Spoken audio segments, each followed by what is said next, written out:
2, 1.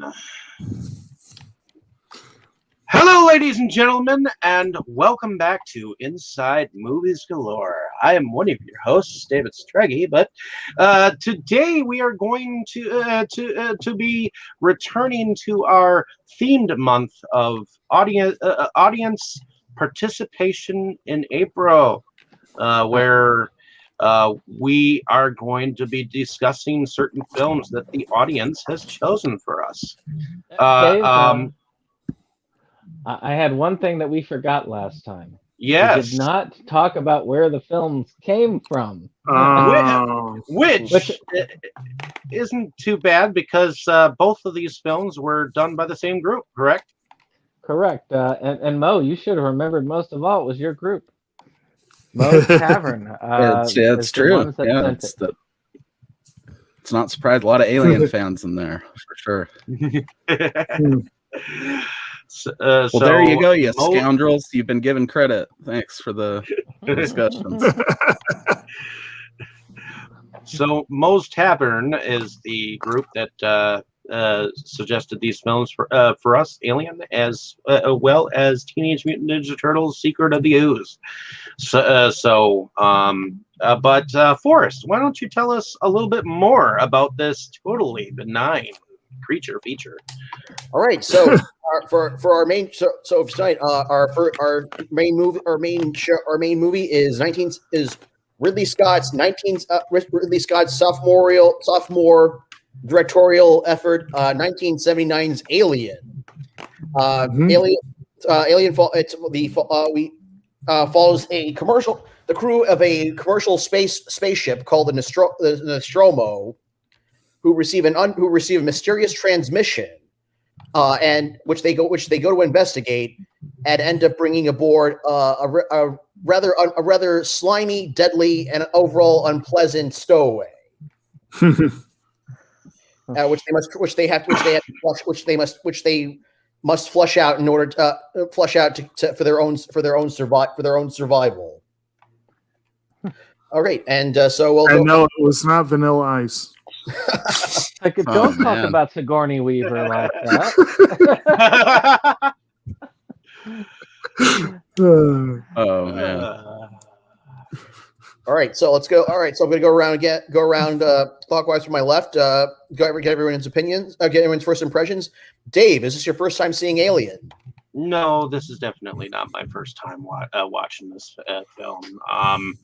I seem to remember watching it in its entirety back in the 90s.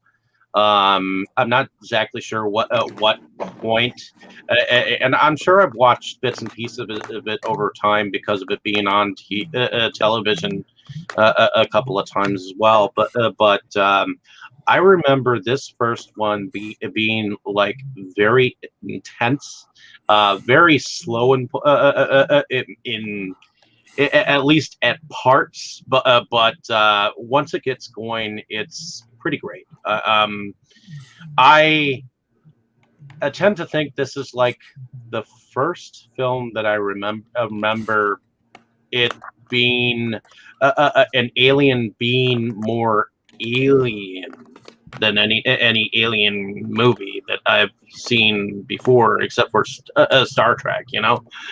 At least more modern of the intent to scare and to make you fearful of them, and I was entertained by this movie, and I think that a lot of films were influenced by this film as well. So I think this is one of the better science fiction films that is out there today, and it definitely quelled the way for other films of its nature. So other than that, I'm sure that it has some definitely good qualities. So next person. Hey Mo, this is your first time seeing Alien. Oh no, definitely not. This is a pretty pivotal movie for me, being as it was the first horror movie I ever saw. Like for sure, it was Alien. I was 6 years old at my uncle's house in Wenatchee, Washington, and I would often like sneak out, because I was a little shithead. So I'd take my little pillow and my parents would be up late after they thought we were all in bed. So I'd sneak out and like watch them play Trivial Pursuit and be even more bored than I was laying in my fucking room. But this night, no, Trivial Pursuit's actually pretty dope. But on this particular night, they were watching Alien. I'm pretty sure on TV, or maybe they rented it. I don't know. There was no commercials from what I remember, but that doesn't necessarily mean it wasn't on TV. I came out like right as they were finding the eggs down there, so it was just immediately I was intrigued by it, peeking around the couch. Like I snuck out there, and I was fully watching the first bit of it from with one eye peeking around the couch. And then, of course, I got busted right at the chest burster scene. I'm sure I was like, or some embarrassing thing, like just actually scared of it because it was pretty terrifying as a little kid. And they caught me, and the beautiful thing is, instead of kicking my ass back to bed for whatever reason, they decided to let me just sit there and finish the movie with them. And then they just started sort of shoveling horror films onto me. My parents were always really supportive from that. So from the age of 6 till now, it's been like constant, But Alien was the first one, and it'll always be a favorite for that, and just because it's dripping wet and terrifying, and it's still one of the only sort of space-based horror films that legitimately makes me feel like proper claustrophobic. It's just amazing, man. They were secretly trying to break you of it by it's like like having you smoke like an entire carton of cigarettes when they catch you with maybe one. They thought I'd be like over it. I just wanted more, and plus my mom likes him more than my dad. He always was like, oh shit, can't come back to life, it's phony. And it's like, well, you don't know that. But so I think she liked having an excuse to rent him more often, but yeah, man. And then H.R. Geiger, it turned me on to that shit. So that's, Heat is for like fucked up sci-fi art, what Frank Frazetta kind of is for fantasy art, I think. And it was super cool being into that, because then that led to, appreciating album covers. Celtic Frost, I think, has an album cover, a couple other bands. So yeah, I mean, just a lot of layers to the Alien onion that I'm sure we'll peel back tonight. But it's an all-time favorite for me for several reasons. I would say it's too bad Dane's not here. I feel like he could really dig his fingers into this one. I was going to say ogres are like onions. Xenomorphs are like onions. All right, Jake. What was your first impressions of Alien? Is this your first time seeing it? Actually, no. I had kind of a roundabout way to getting to this one. As you can probably tell from the image I chose to put up for my thing, actually, the chestburster scene is parodied quite amusingly in Spaceballs. And that was probably my first encounter with this movie. I might not have known it at the time, but I was going to eventually mention that Spaceball scene. It's pretty great. I mean, all things considered, it's not my favorite scene in the movie, but the way they play it out is melding it with the old Looney Tunes sketch. It works nicely. But basically, beyond that, I agree with Dave. I probably saw bits and pieces of it over the years on TV. Probably not much before college, really. And then, if I'm not much mistaken, the first one in the franchise I actually saw was Aliens. And I hated that movie. I just hated it. Absolutely. Just hated it. Really? And movie. And then eventually I was like, I need to come back to the well. I need to watch the first one. And I was much more impressed by the first one. I do have a copy of Aliens. Strangely enough, I picked it up because it came with a free movie pass for Alita Battle Angel, and I never cashed it in. So I ended up buying Aliens for really no personal benefit other than having it. So it's on the shelf needing to be watched, and I'm sure we'll cover it eventually on this channel. So I'll give that one another go. This one I liked better on my first viewing, and I like it better still. I like the cast overall. You have a pretty incredible cast in this film, and they do very well, play well off each other. The cat, of course, being the star of the movie. Heck yeah. And it's, I guess I need to be in the right mood when I see it. I think the first time I saw it, I was in a better mindset for really, really, really getting into it than I was this time. Because I don't find it as effective as a lot of people do. But I still like it. I think it's a well-made movie, especially for the time and for the budget they were working with and all that stuff. I think they did really good with the movie. It's one that I think this might fall into the category of what, to bring Dane back into the conversation, what he calls a grower. This might be a grower for me. Might be one that I just need to watch it every couple of years and pick up new things to appreciate. Dude, recommend the Dark Horse comics too. Growing up with Alien, it's like if you were hooked on the shit, those definitely were constant as well. Mm-hmm. And there's a lot of them that do the fun, like video game brought to life, crazy, shoot 'em up action flick shit that Aliens does. But there's a lot more of them that do like claustrophobic horror. Yeah, like this one and sort of Alien 3.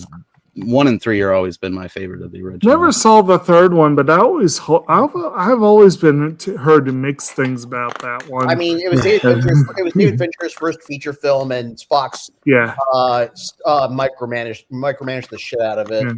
Yeah. Now I have seen it's a lot better, but I always really enjoyed all kinds I have seen Prometheus, so I have seen another piece of the franchise. That'd probably be my favorite modern one. It was not bad, yeah. I like it. For me, Prometheus is an annual Christmas Christmas viewing. It's good stuff. Covenant's fun, but whatever. Good deal. Prometheus is the better of the two, I think. Okay, Dustin, what about you? First impressions. Is this your first time seeing Alien? Oh, no. Well, so I first saw Alien when I think I was 3 or something. Nice. So we saw. It's sort of a funny story. So there used to be Alien figures. Oh, I have those. Yeah, I had almost all of them. Good times. The Kenner Alien figures were out, and me and my dad used to collect them. So my parents knew nothing about Alien other than, there are toys. So they thought it was a fine thing for kids. They thought it was a thing for kids to watch. For kids. I think for a lot of millennials, that was our gateway to this franchise. Right. Because they had no idea like what was going to happen, and the creature did not scare me. I got scared when Ash's head came off because I wasn't expecting it at all. Like it really freaked me out when Ash's head came off. But I love this movie. This is one of my favorite movies of all time. I've seen it probably 100 times. Wow. I think I actually like Aliens slightly better. Like I have to be in the mood for Alien. True enough. That's not the case for Aliens. Even though I do like it better, Aliens you could throw on any time. Exactly. I think for me, like Alien and a lot of like just in general slow burn horror movies I have to be in the mood for. I might even have to flip-flop it. Like my anytime Alien movies would be like Aliens and then Alien Resurrection. 3 and the first one I gotta be like in that mood for that kind of shit, Sorry, Dustin. Go ahead. No, that's fine. But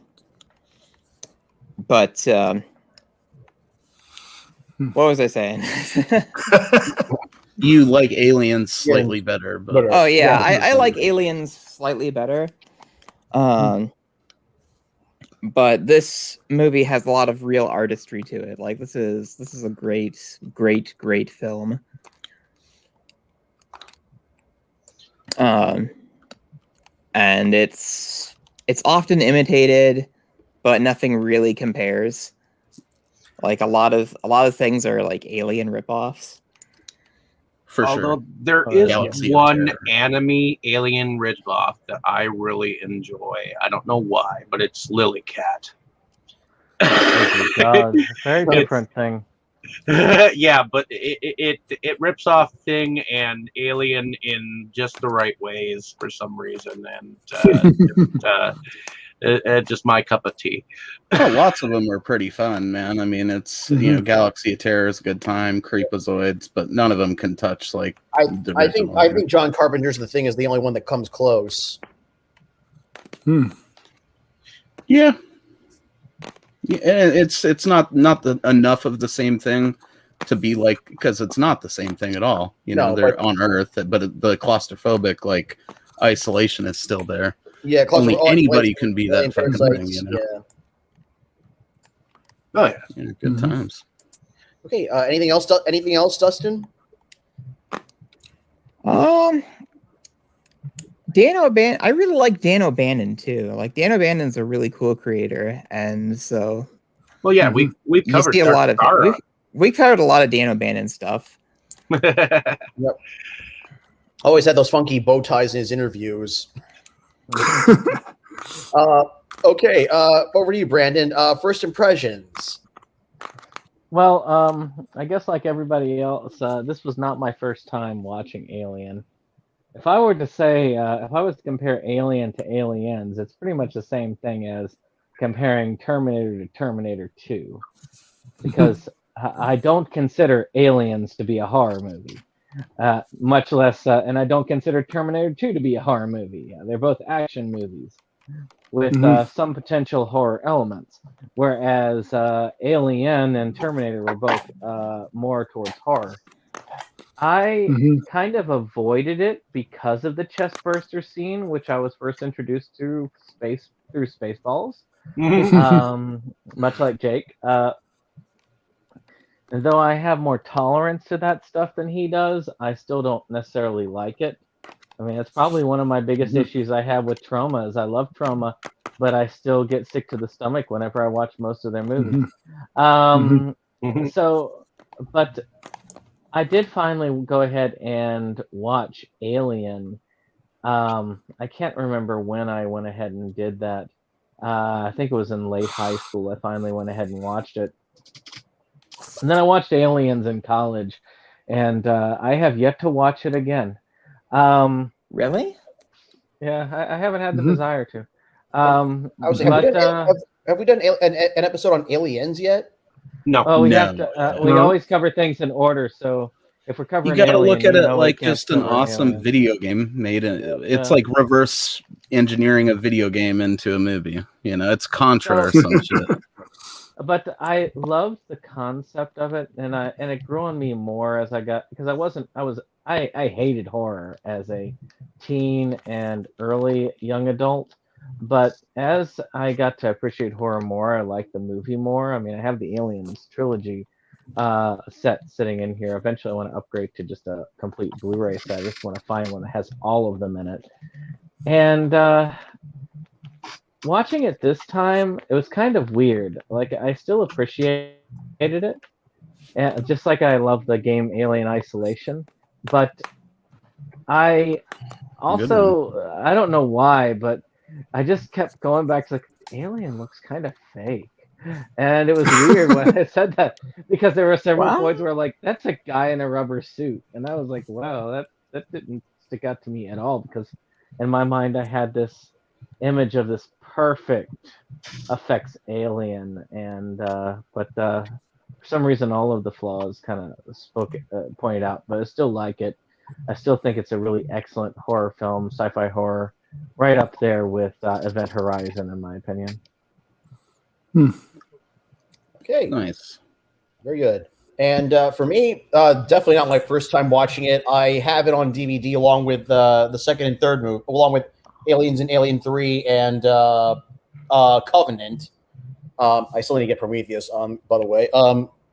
But no, this is definitely not my first time watching it.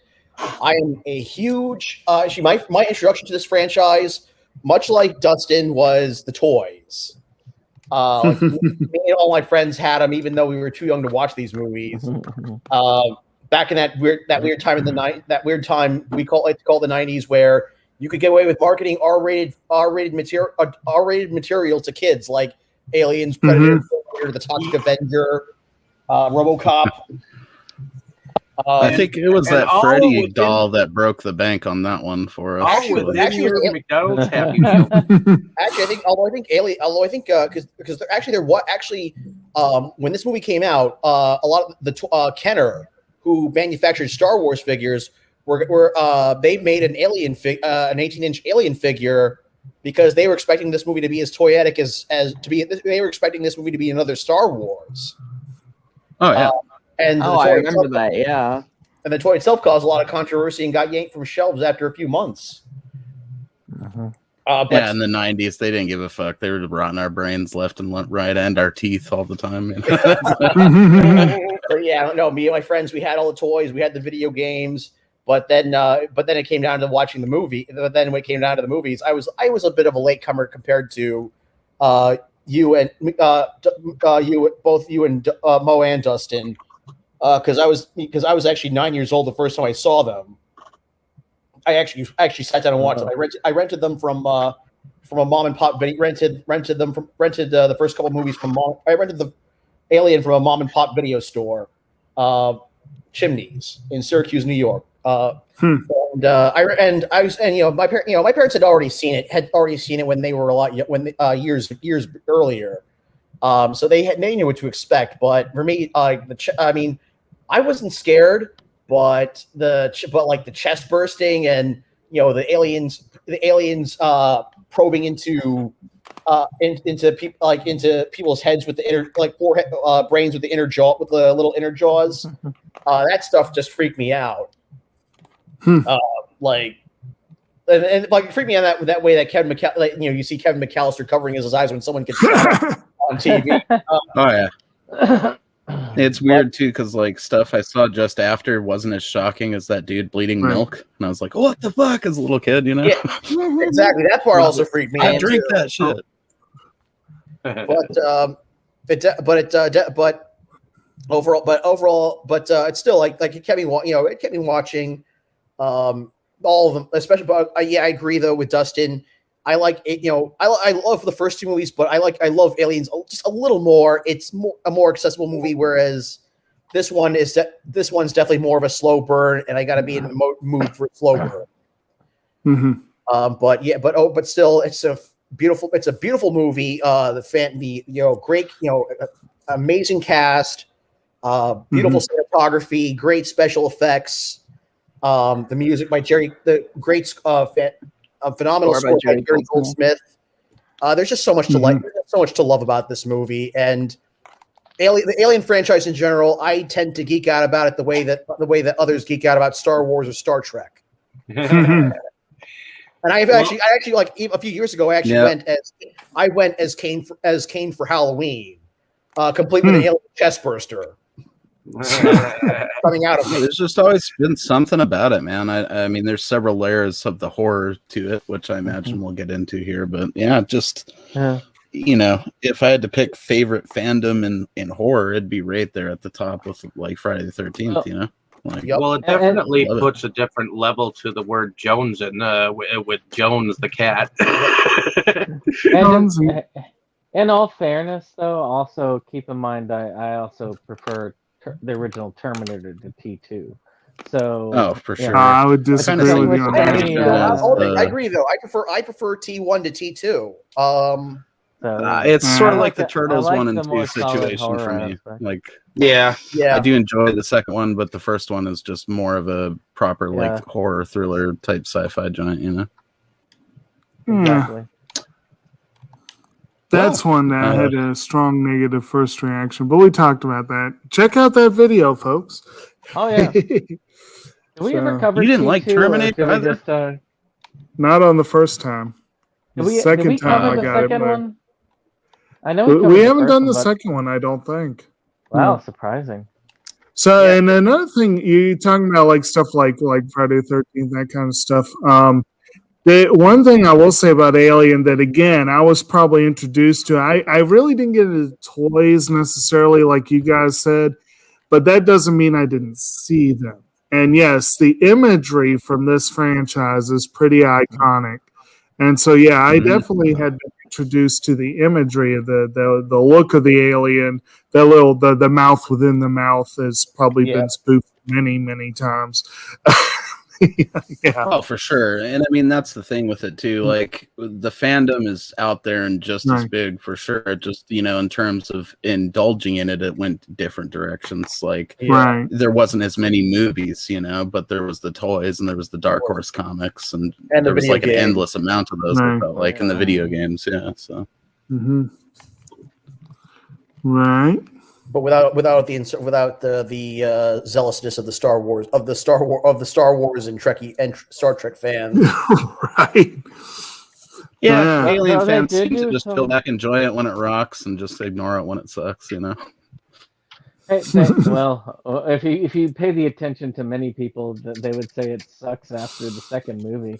But I liked Alien. I mean, Alien 3 wasn't it's underwhelming compared to the first two, but I enjoyed it. shoot, the fourth film, which oddly enough, I don't mind any of the films. Tell you the truth, I don't even mind the fourth film. I think it's campy fun. But yeah, it's comic it's, book shit. but again, it's all dependent on how people are when it comes to it. I understand the appeal of the second movie. We'll have to cover it definitely and For go sure. back over it so I can make an excuse. Maybe also to buy a Blu-ray set that has all of them in it, which would save me a lot of space. Yeah, get the Yeah. Alien Anthology set. It's a really good set. So let's look at the plot here. Apparently, it's set in the future, and this is a commercial spaceship called the Nostromo. And we have a selective crew here that is evidently on pay from a specific company. Wayland Go ahead. Yutani. Yep. And apparently, they something goes wrong. They end up setting themselves on a planet, and they end up finding out that this message that is actually coming from above them, from an alien spaceship, and they end up going to it. They're And then sent to bringing back. They're sent to investigate a distress call. Right. That turns out to be an alien spaceship on this barren planet. Right. Mhm. Yep. At first, they think it's an invitation, some sort of like first contact, like a transmission. But then No, they find out it's a warning. was they think it's an SOS, but it's actually a warning. this the spaceship from Prometheus? Yes. That they had. Because I get confused because of the interview where he's like, "Oh, it's a part of the universe, but it has nothing to do with the other movies." And Yeah, right. Kind of confused. That interview confused I think me. just said that to throw people off. But yeah, Right. because it has the same guy sitting at the same controls, and It the is the stupid. ship. I'm sorry, for a scientist, that dude is stupid. The guy goes in, "Oh, look, these things look all nice and fun. Let me just take a look inside." No, Mhm. no, screw that. Nah. Yep. Yeah. Yeah, but some good imagery though. And meanwhile, while they are on the other ship, I guess Ridley finds out something different.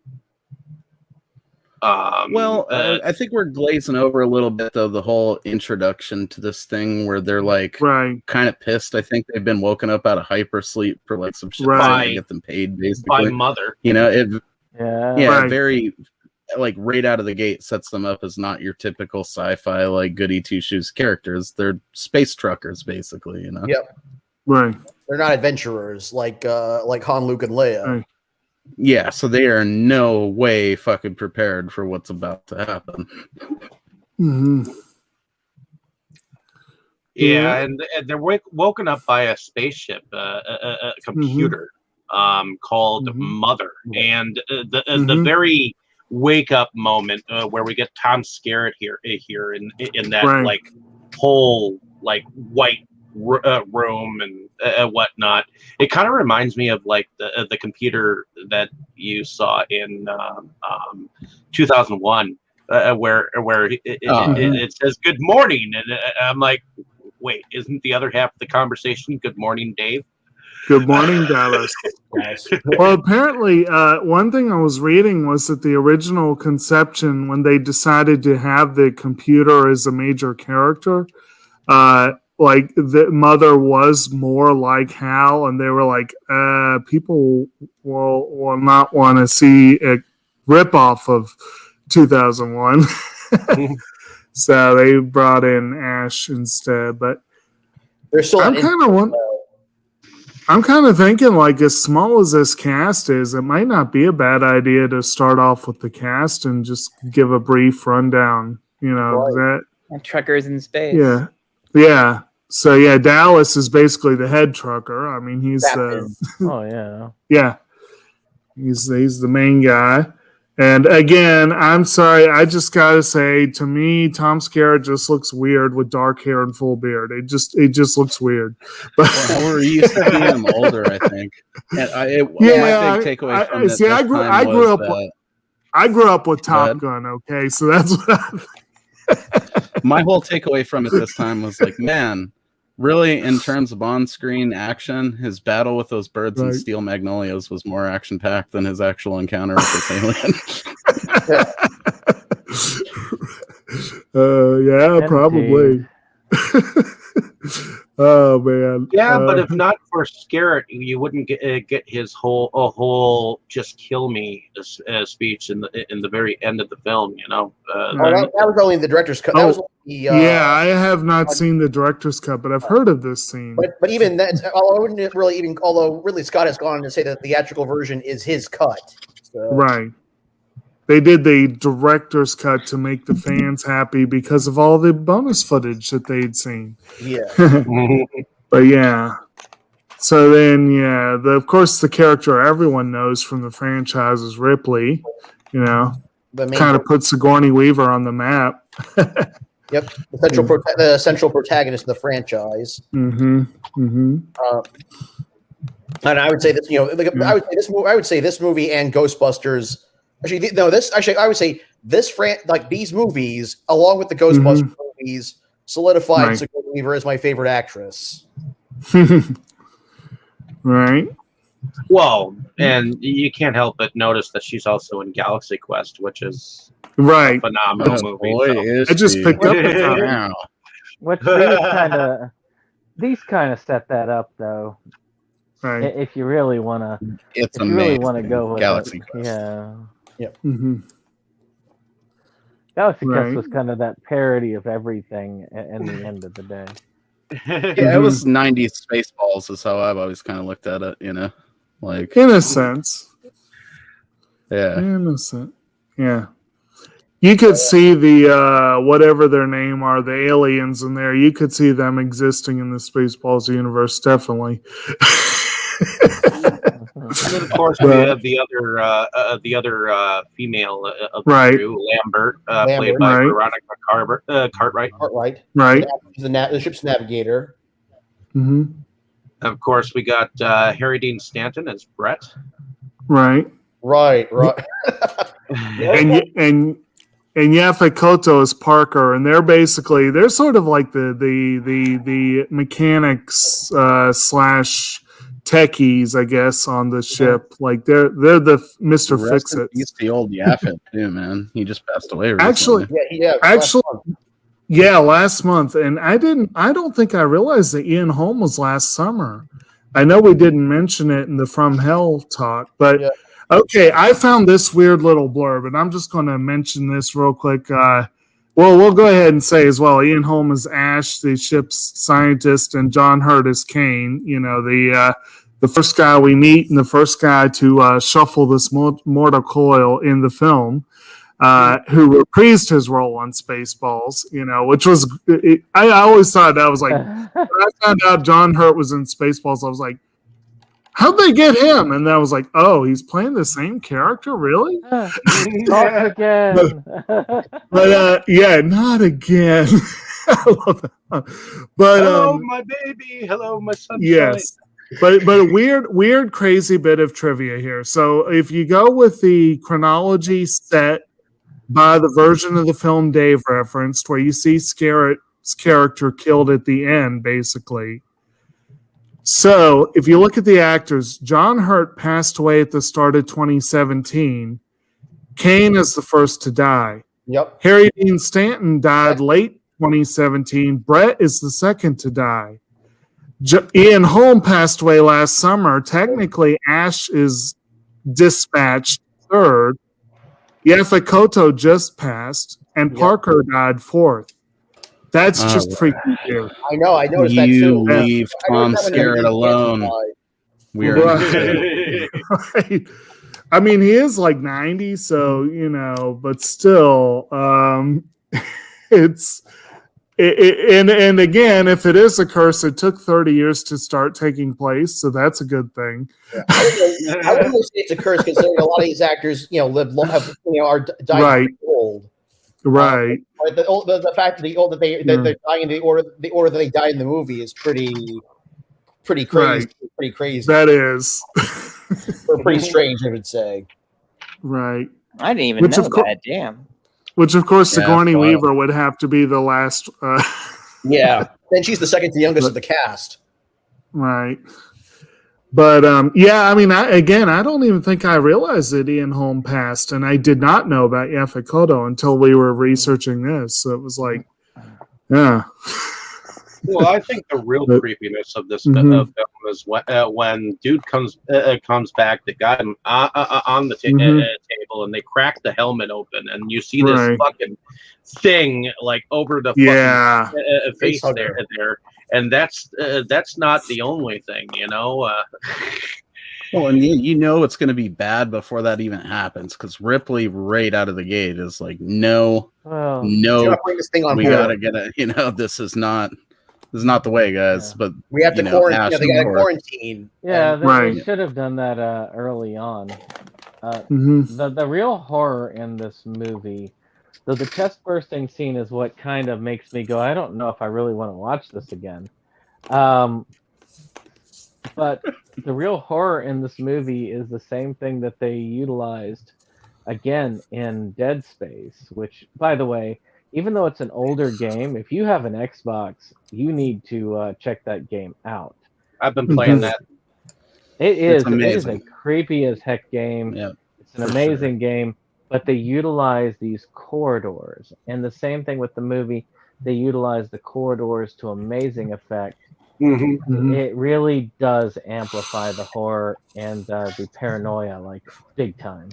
Well, space is terrifying, dude. I mean, and even just the tagline of the movie, "In space, no one can hear you scream," or whatever. Right. Like, that is one of the best taglines or whatever in history, because it is. Just thinking about it is terrifying. And Dead Space, I think, is kind of built on that idea, because they do a lot of that, like, when you're in the vacuum and everything's all muffled. And, Dead Space is awesome. Of course, when they finally find out that this company has sent them on this wild goose chase just to bring back this alien, and most of them were expendable, that's way into the plot there. Maybe way into the plot, but that's what it ultimately becomes about. Right. Yeah. That whole initial scene right there where Ripley doesn't want to let him in. And the more times I watch the movie as I get older, it's like, damn, she knew what was up right away. Yep. Not maybe what was up, but that it was like, this weird shit happened on an alien, like, planetoid thing. No, let's not bring it into the ship. Lambert was quick to try to blame her right away when she was standing there in front of the glass, like before the chest pumping scene, Oh, that was in the uncut version. That scene didn't happen in the theatrical version. Oh, okay. I watched the director's Right. cut, so. Mhm. Right. But yeah, Yeah. that whole, him having that on his face, that reveal is pretty fucking insane. Yeah. Especially how the it had first time that- you see it. That tail wrapped around his neck. Which Yeah, was, that's one of the worst parts. Like, it's not going anywhere anytime soon, Mhm. You're not just going to peel it off. So, When I- it's going to get Harry just trying to take the damn thing off of him, When I first saw that scene, it scared me. But now, I mean, especially during this particular watch, I was like, "Oh, look at the baby." Well, I was a kid, man, but I mean, like at that point, I was still just in awe of this whole thing He's I was so seeing, cute. with like the eggs and the whole everything leading up to that. The Ripley shit was probably lost on me as a little kid, I'm sure, but seeing that on his face was just like, whoa, what is that? But then when it bursts out his goddamn chest, that got a reaction, I'm guessing, because that's when I got Right. busted. Mhm. Yeah, I don't know what I mean, when I saw him sitting there with the eggs when they were on the ship, I mean, I could tell you right now, if I was in that same situation, I might be taking pictures of it or something. Of course, their technology is kind of futuristic yet retro at the same time, so it's kind of funny in that way. I would say constrained by the technologies of the 70s, by technology of the 70s. Well, I mean, as somebody who grew up with one of those green and black print computers, yeah, I'm telling my age. I have to say, it's like, oh, so you took the technology of my time and said that we never really got much better than that. Yeah, thanks.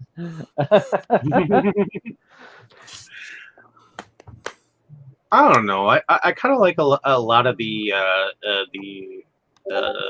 scenes where you see the ship and the fact that when they undock from whatever it is that they were connected to before they even began their journey, or whatnot, because it seemed like they were connected to some kind of like spatial crane at first, and when they disconnected from that and whatnot, the shots of the inside of the ship that you get with the mother speaking and whatnot, it definitely seemed like they were trying to give us a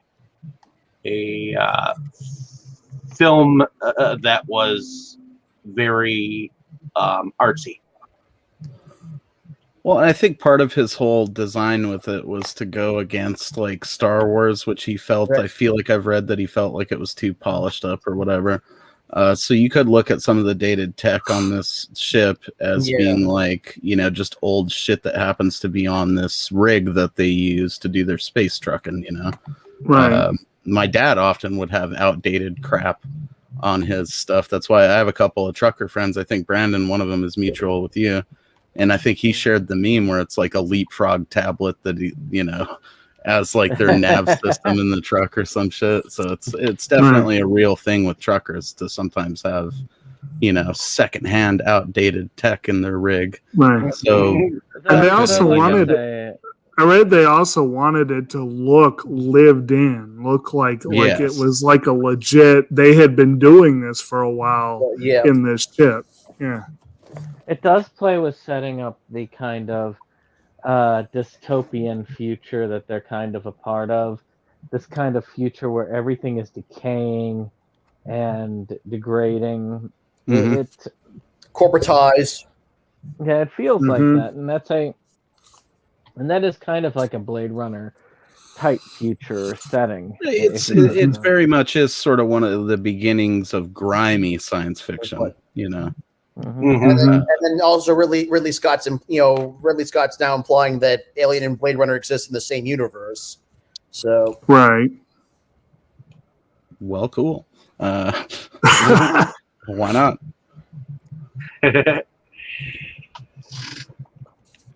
So yeah, I mean, where are we at plot wise here? I think we were at the chest popping scene a little bit. Yeah, I do want to say though, I did want to make the original point I'd made is that when he comes upon that scene where he sees the eggs, they're obviously covered with something that's protecting them. It was like a kind of membrane. weird that he's just going to go right up to them.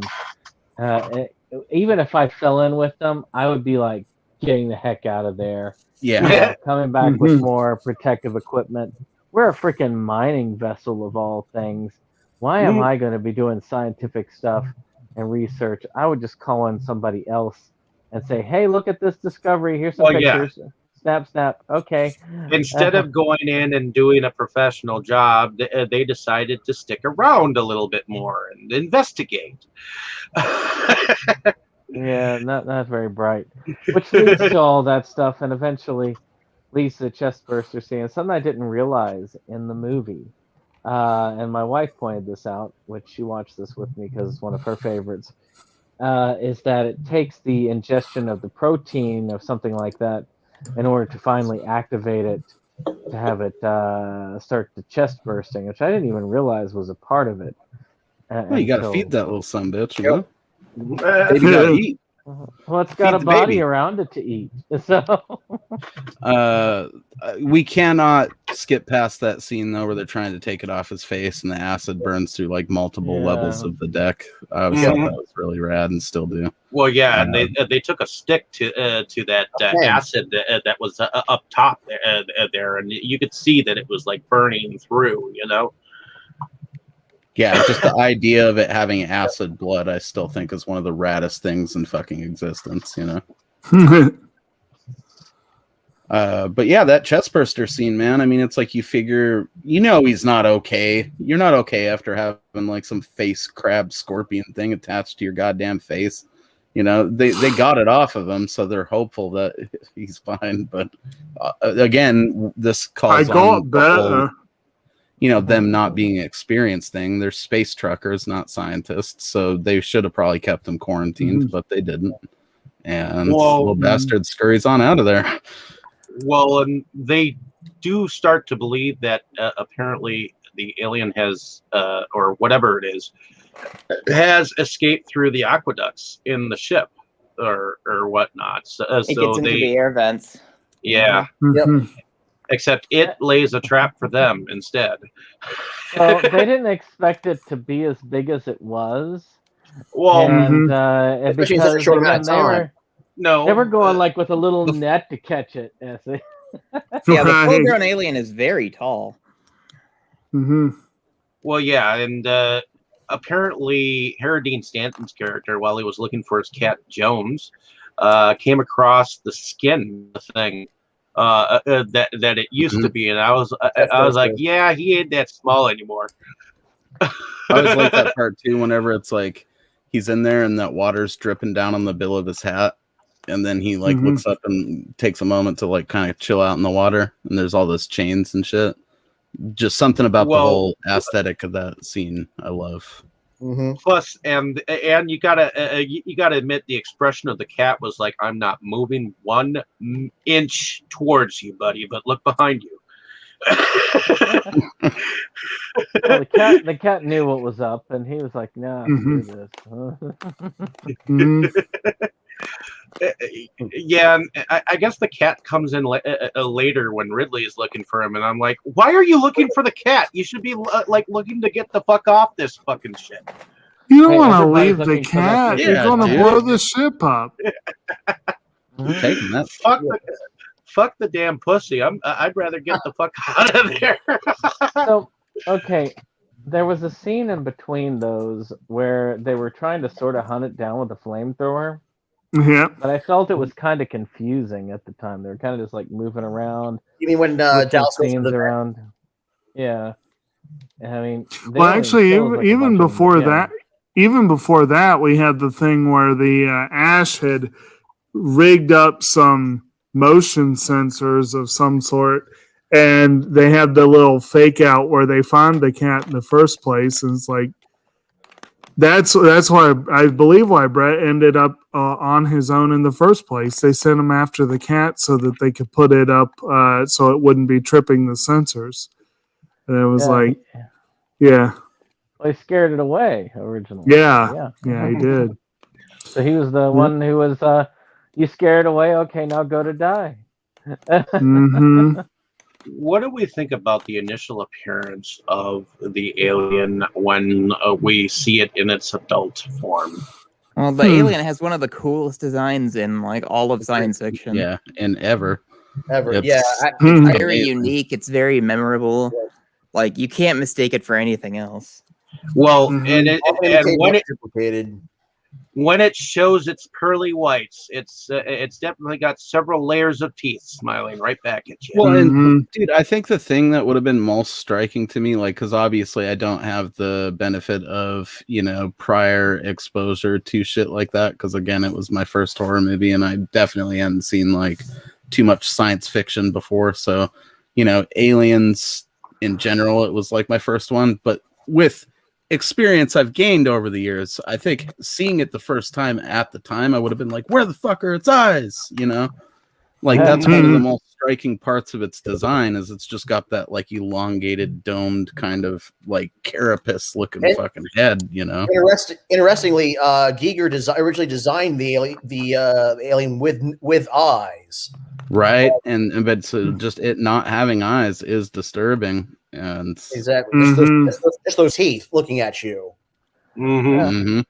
I think Actually, when I was a kid, I used to try. I used to draw. I tried so hard to draw that alien.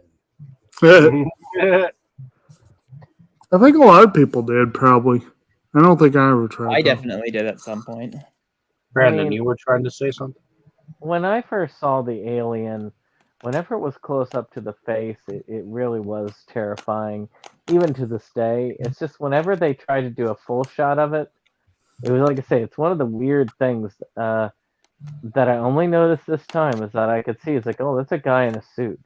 But otherwise, like I say, whenever it was the head detail was amazing, and I think a lot of the times you weren't meant to see it very often in its full form because of that thing. They didn't want you to see the guy in the suit running around. Right. They wanted those close-ups of the face, which they obviously spent the most work on. Right. Well, at the end of the day, it is a rubber suit monster movie, dude. And It's a also, really well done one. this is also a movie that owes at least a little bit of a debt to Jaws, and they were probably playing a little bit. They were probably playing, the less is more. Like, don't show the beast as much as if you show it a little bit, it might be scarier than if you keep showing it. Yeah. And they fleshed it out better and later on, like as the design evolved of like just even the standard aliens, it got to the point where every edge of that thing looked like it would fucking cut you open, So they fixed them up good, but yeah, you can tell a couple points it's a dude in a suit in this movie for sure. I hate to be the elephant in the room, but I wonder if in this day and age people realize that it was a man of color by the name of Balaji Bodesia. I think he was like a Nigerian or something, right? Yeah, he was Nigerian. Yeah.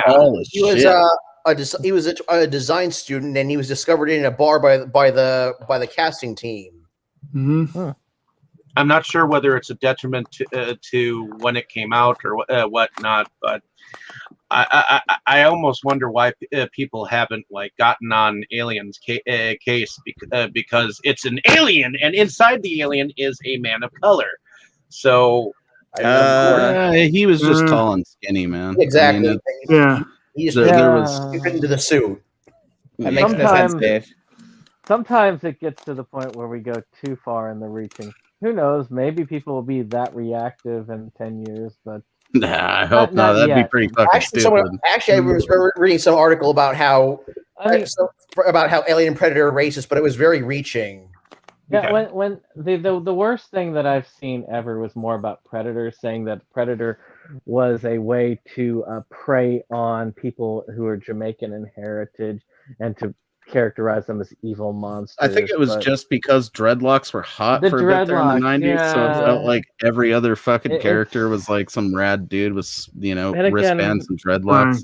And again, you got to look at things back in whatever day it is. It's about intent, not anything else. And of course, this is more of he's the guy that fits the suit.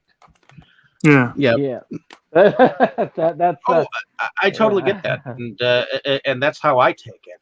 It's just I wondered how you guys felt about that. So I don't think it'll become an issue. I mean, I would hope that suit work and monster work would be held on a totally separate, like, sort of wavelength to that kind of stuff. Yeah. I mean, it's not like they put him in that to hide his identity. If it was a white dude, you still wouldn't be able to tell. It's also worth noting, our boy Afikato. He's like one of the first black protagonists in a horror film. I mean, or at least one of the early ones. Yeah. So I would think that the film would not be given as much flack as some may be, But he wasn't definitely not a stereotype either. Yeah, no. Parker was a fun character too. But yeah. Alrighty. So moving on to me, I think the part that terrified me the most was when Ridley was all alone. And she did not realize that the alien was on the one side of the room, and it moved. And it's classic. I think when those like that quadruple set of teeth that was those that white teeth set that came down. And whatnot, when she was just looking at it and trying to get herself into the spacesuit, that part made me cringe this time. Yeah, it's a solid one. I feel like we're missing some bits here in between though, because there's quite a few that get knocked off before we get to the point. Oh yeah, there's a lot that happens. Like they try to flush it out with the flamethrower. Dallas goes into the vents and gets owned. Yep. That was a very intense moment in the movie. That's that first one too, where you like finally see it for real. If you're, because it's kind of like a flash of it running into him or whatever in the tube, and then, or am I thinking of a different scene? Because I don't think Dallas's death is really even on screen at all. You know what I mean? Right. No. Unless if you're doing the regular cut, the original cut, you never actually see it happen. Yeah, no body. Yeah. No body, but you get a head that Ridley comes across, and it's very unearthly moan of "kill me, just kill me." He certainly was ahead of the game. It's that whole vent sequence though is definitely something every Alien rips off because it's an easy way to pad out the time of the movie. Creepazoids is hardcore guilty of that, where it's just like crawl in vents some more, run down hallways and crawl in vents. That's right. what you do. But those scenes in Alien are just dope, where they're trying to trap it up in there, and then that whole sequence of them trying to chase it down and actually hunt it down, and then the realization that this thing is fucking huge now is awesome. Right. Well, yeah, and I think part of the element of this movie is that some of the deaths were not seen on screen. Right. So you had everything that led up to it, like the blood was dripping from Brett's death onto Parker and Lambert there, and that's how they knew that something had happened to him. I think Dave's referencing every single scene that was not in the original cut. Which is fun for the sake of discussion, Right. I read about which scenes were added, so I'm recognizing these as you're saying them, but I have not seen them.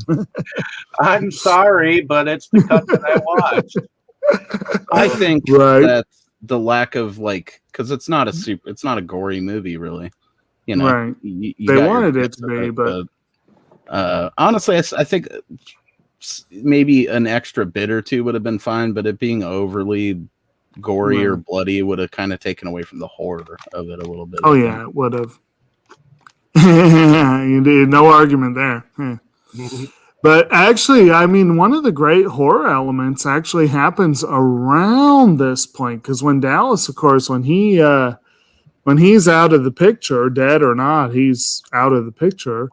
Ripley basically assumes command, and then you got the part where she goes to converse with Mother, and is interrupted by Ash, and that's where you find out Ash's actual role in all this. And you also find out that the company literally considers everyone expendable except for the alien specimens. And that's like, wow, that those are some bad bosses. Yes.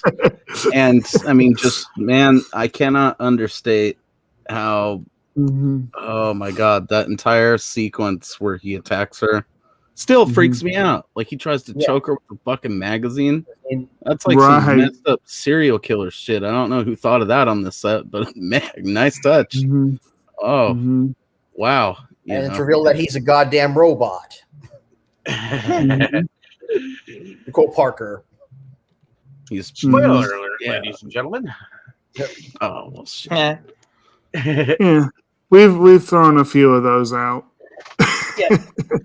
Another instance tonight of things getting conquered with fire extinguishers. I'm pretty sure that's what they whack his head off with, is with a fire extinguisher, isn't it? I think so. They do. Yeah. Yeah, that whole scene, man, is nuts. And I mean, just that realization that, oh shit, this is actually, they were meant to find this, and is pretty cool. And then Ash starts to go haywire and spinning around, spazzing out, which was actually also very disturbing moment. Yeah, I'm more shocked and disturbed by the fact that somehow I never imitated that with like milk in the kitchen when no one was looking. So we'd always be doing dumb shit like that, but somehow that, I guess it bothered me enough. It never came under the radar of things to poke fun at. Well, and I thought it was disturbing when they actually futzed with his tech and then placed his head, whatever it was, and then he began to speak again. With the whatever fluid going down his mouth or whatever. Yeah, man. I mean, and I wasn't joking, dude. Like, as a little kid, I could just associated that with milk, and it bothered me. But yeah, that part was rad because it gave you hope later when Bishop gets fucked up in like the other movie. That they could at least talk to him again, Right.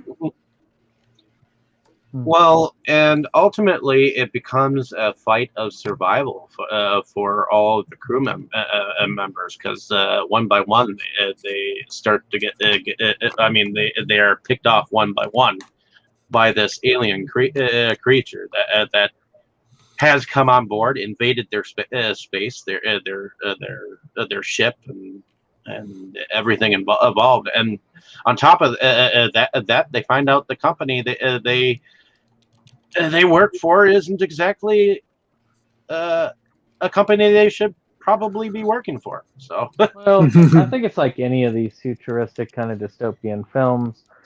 You realize that the corporations that kind of rule the world are not exactly the most benevolent of individual people. They're not exactly looking out for your best interests. The company knows about the aliens somehow. Oh yeah, which they kind of expound on in. I think they kind of reveal that in one of the Alien versus Predator movies, which is how Weyland Yutani knows about the alien. At least that's how it's set up. But I feel like I have vague memories of that. Those ones I need to revisit. Arguably, I saw them once and didn't. They probably were better than I thought they were when I saw them too. Now here's a question about it. They've done all of these Batman crossovers. Yeah. And they've covered the Bat. Done what? They're They're what?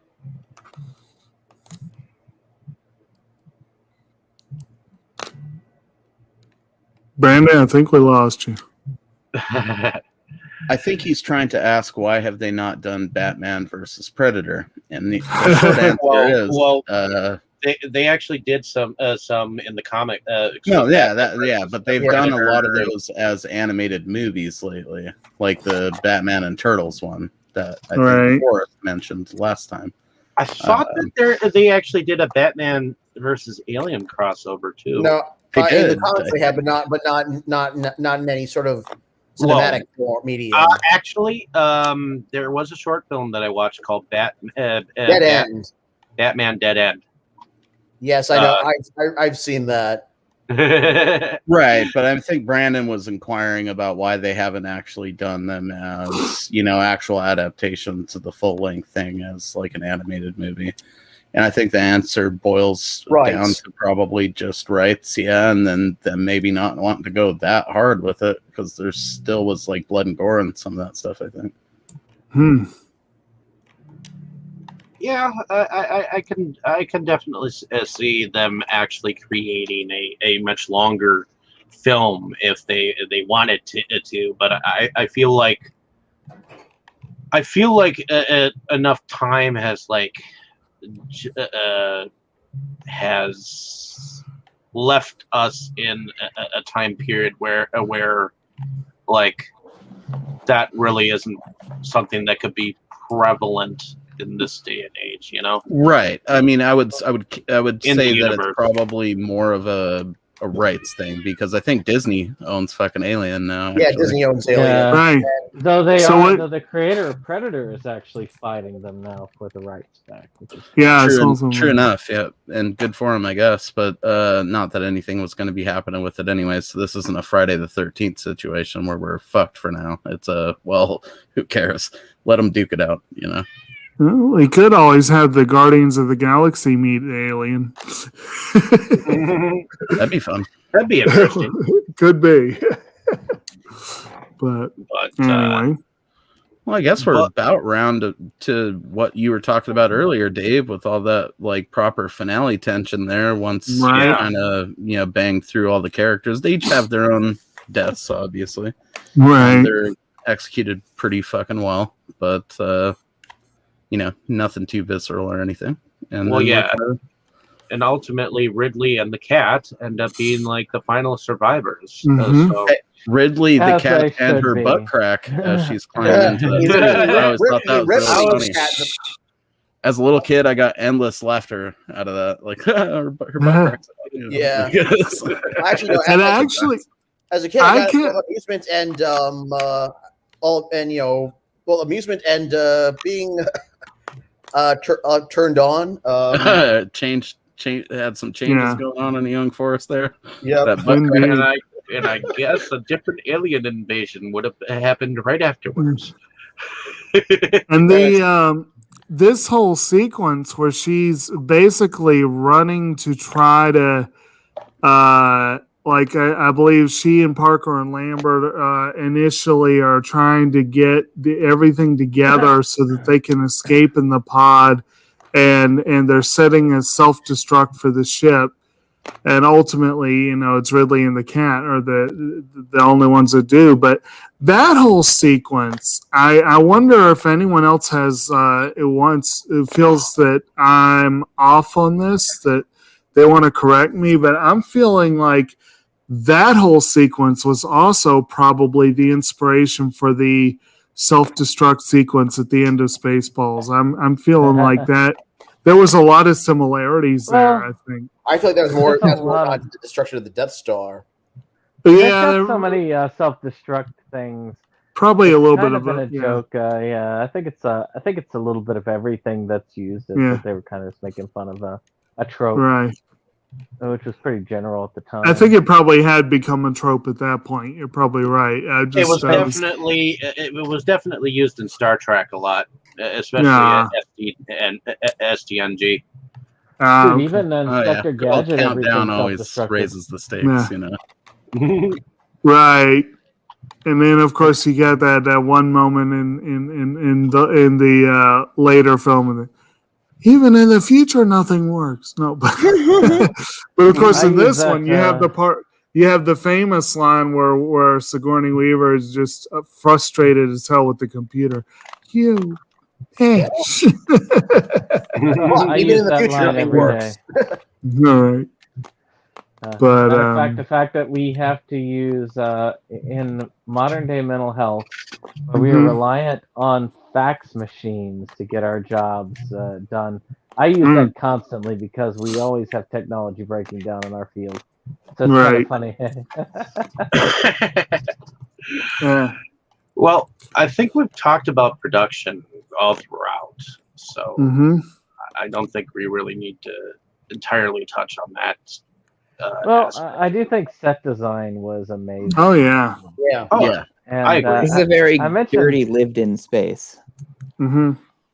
I mentioned the corridors and the effectiveness. I mean, Dead Space, I said because, of course, corridors were utilized for loading in a way, but it was still having these long corridors in the ship allowed for ambient noise.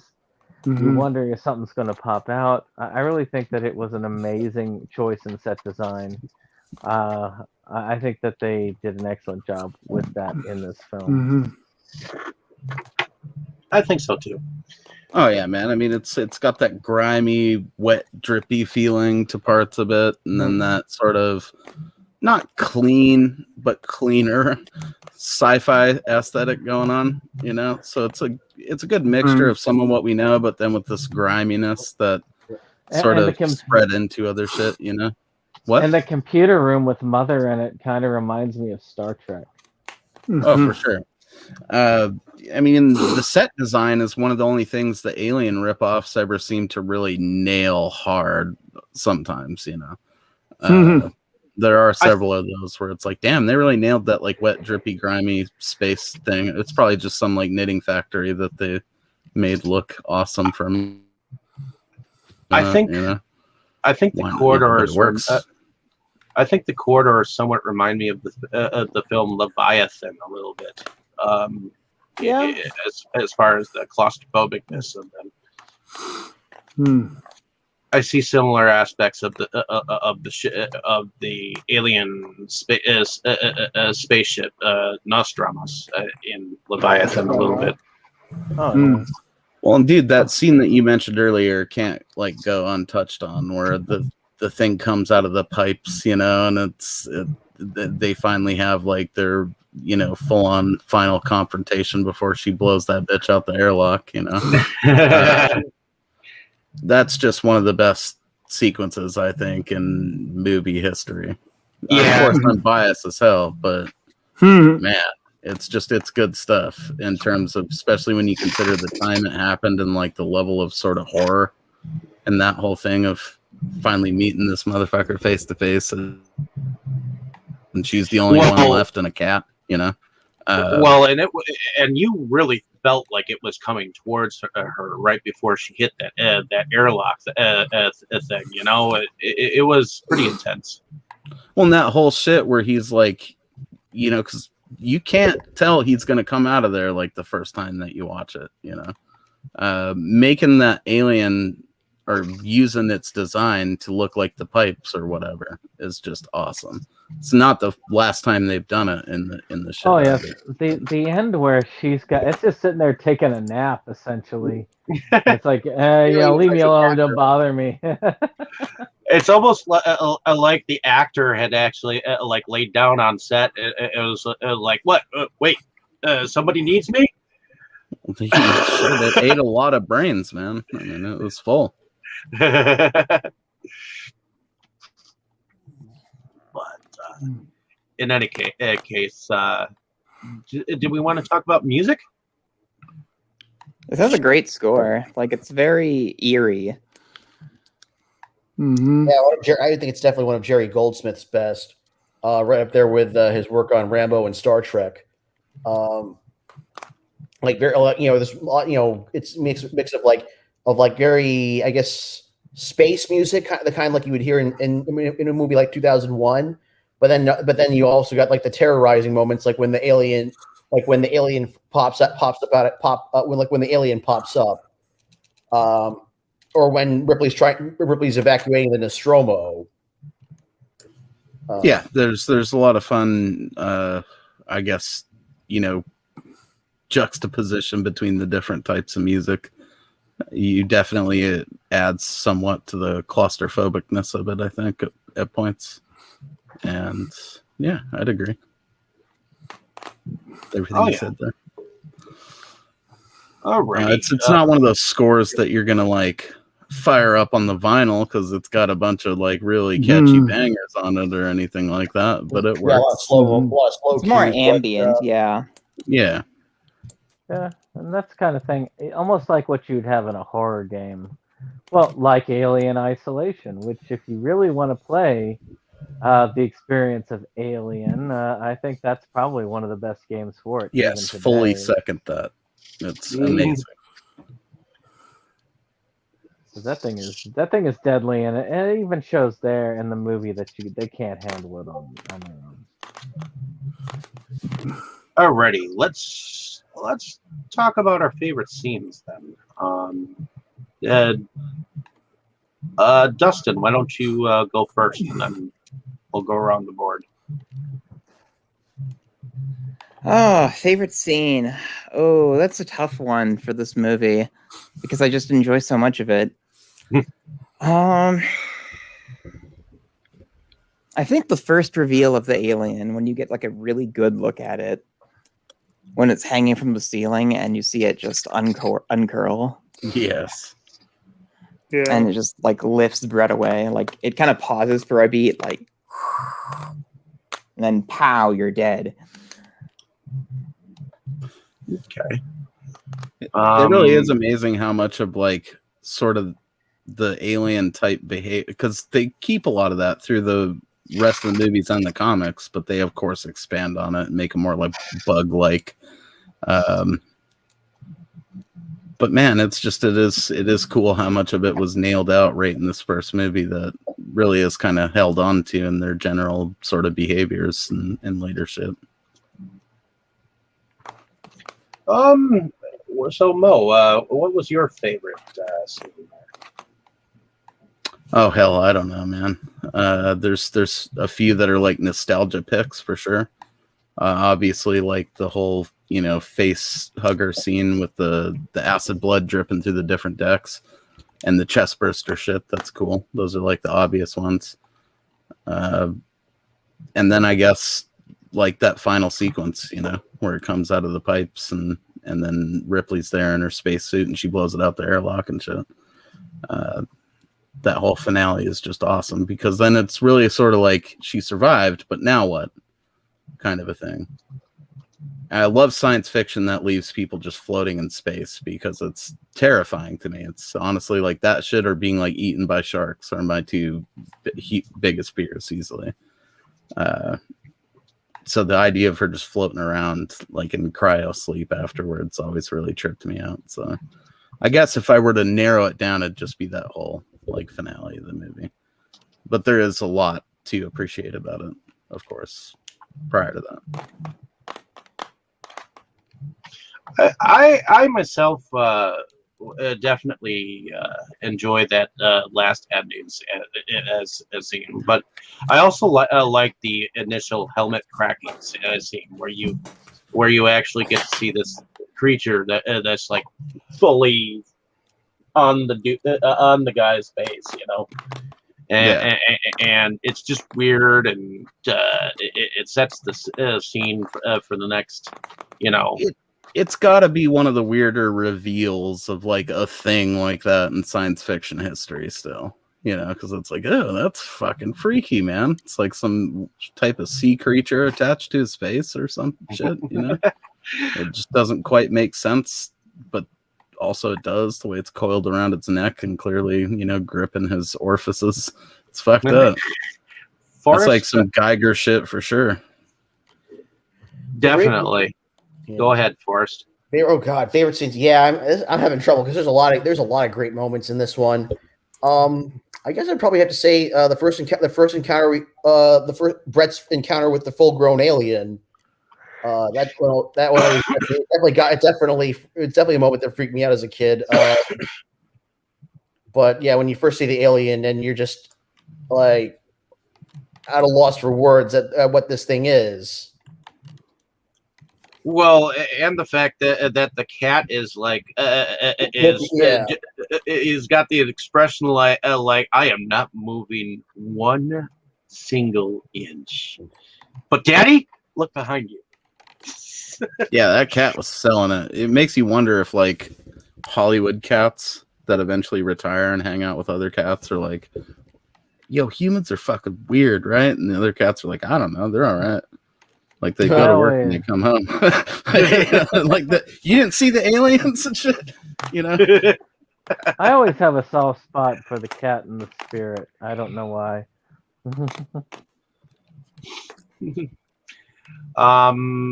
Brandon, why don't you tell us what your favorite scenes were? I like the last scene in the movie where she's on the escape pod. She thinks she's clear, and then she finds the thing snoozing in the pipe work. I find it amusing because where this thing is extremely dangerous and fearsome most of the time, I find it almost comical. It's just kind of taking a nap and doesn't want to be disturbed. At that section, it's just sort of like, yeah, don't bother me. I'm full. But I mean, that's probably my favorite in this. I like the movie well enough all the way around. Even though the chest bursting scene is still a scene I just don't really like watching. Yeah, that's it. Okay, Jake, if you could take a favorite scene from this movie, what would you do? I'm not sure anything really leaps out as a solid favorite. The big reveal about the company's plans was pretty darn effective, and I like that part. And yeah, some of the interactions between them early on, where things were still a little lighter, and they were, this movie did do a good job of establishing character with relatively short scenes and not a lot of dialogue. Yeah. I think it did a good job with that. That'll be one of those things you appreciate more on rewatches too. Right. For sure. Yeah. Mm. Okay. And the cat was awesome. Yeah, I have to agree because I swear that's why the alien was sleeping, because it was imitating the cat. Yeah. Anyways, I mean, it was the only other alien on the ship. Actually, looking back, actually, that's something I've always found is that how doesn't really is that the alien really just. I mean, until Ripley starts gassing it, the alien really makes no effort to try and attack her like it attacked the rest of the crew. Well, it's like a hibernating, dude. It's almost like, because don't certain animals, or like, I don't know if you call like bugs animals and shit. I feel like certain things do that. Yeah. Where they eat and then they're like, I'm gonna fuck up over here and take like a nap for like 27 days or something weird like that, Bury myself in the mud. It also might not have found her entirely that dangerous, Like she was the last surviving thing that it didn't kill, and then it was like it was sleeping. Yeah, I always read it more as it was smart enough to probably realize that they were going to go into like some hypersleep trip, so it was just kind of hibernating it off and sleeping off that meal. She fucked it all up because she noticed it. There's callbacks to that later on. I want to say even in the second one or the third one. I can't remember where there's like one that you see hanging out while she's hibernating. I think it's the third one. Or I mean the second one. It's been a long time. The third one, yeah, they end up on the prison planet and that sumbitch just got to the other people she was with, and it's just Ripley again. Yeah. Alrighty. I think we're about time for our outros. I think everyone has gone, right? Did we get Forrest? We did. Yeah. We did. Okay.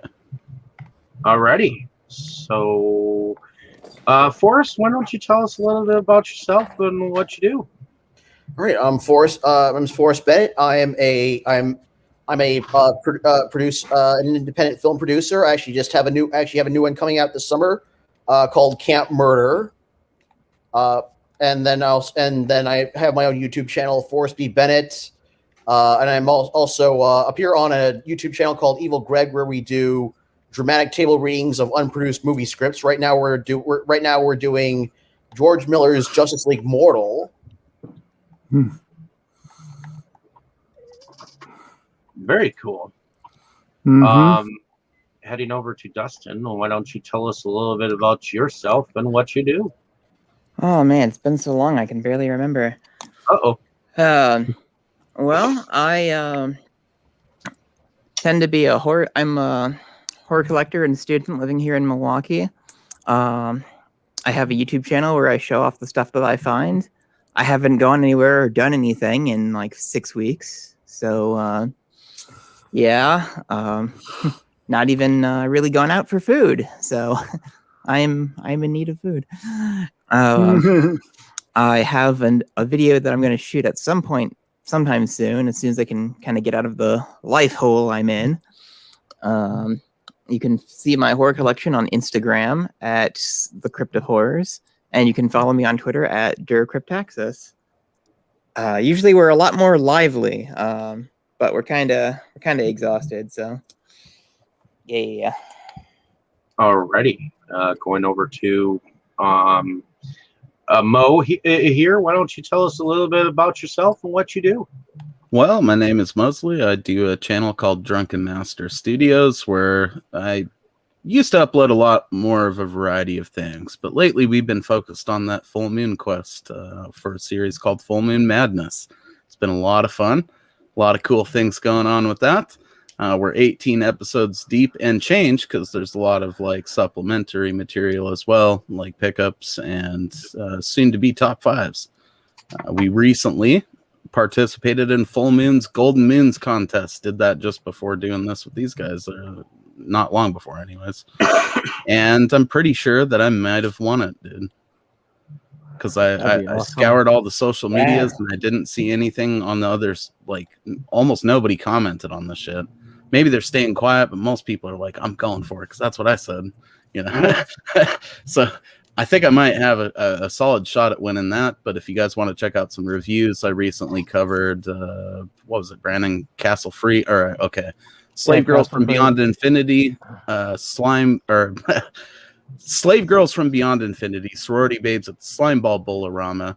Then we did Castle Freak, Creepazoids. We also did Robot Wars, and Meridian is the next one that we got coming up. So, ooh, Meridian's a good one. Awesome. Yeah. And then, of course, we're gonna do our intermission pickup special with all of my Pappy Joe Stimmy Stim Cash stuff that I bought online. It's a pretty good haul of movies, kind of more than I probably should have bought. And we also got a lot of statues, so just lots of full moon shit over there. Go check it out. Definitely. Going over to you, Brandon. Why don't you tell us a little bit about yourself and what you do? Septum Sen of Septum Sen versus the World. We like physical media on our channel. We talk about new releases, though one of our main sources kind of lost its server this week, but it should be back up for next week. So we're going to do an extra long new releases in case those of you who have missed it were there. So we're gonna make up for that. Of course, we do pickup videos, and we do some extras here and there, reviews and whatnot. This time of year, of course, well, typically we're well beyond the Oscars this time of year, but as the Oscars are this coming Sunday, we did our prediction video, which you should check out. And next week we're going to do our reaction video to the winners, and we are working steadily on our own awards show because you know what? If they can't do what we want, we'll have our own awards show with blackjack and hookers, and and everybody go be happy. So that's what we're working on right now. of course, I do work with Inside Movies Galore. We are going to be wrapping up our Audience Appreciation Month with selections from Animazing Collections Inc. And we should be joined by their founder, Roger, as he will Hotaru no Haka. join us for Grave of the Fireflies, which Jake will lead us on, and then he's going to lead us for the Disappearance of Haruhi Suzumiya, which for those of you, Suzumiya Haruhi no Shoshitsu. yeah, this is there what he said, and for those of you who are interested in that discussion, we are also discussing the series, which is a very good predecessor. So if you can't watch the whole series beforehand, check out the discussion on our channel this coming Monday. Is it this coming Monday? Yeah, this coming Monday. Yep. Oh, Indeed.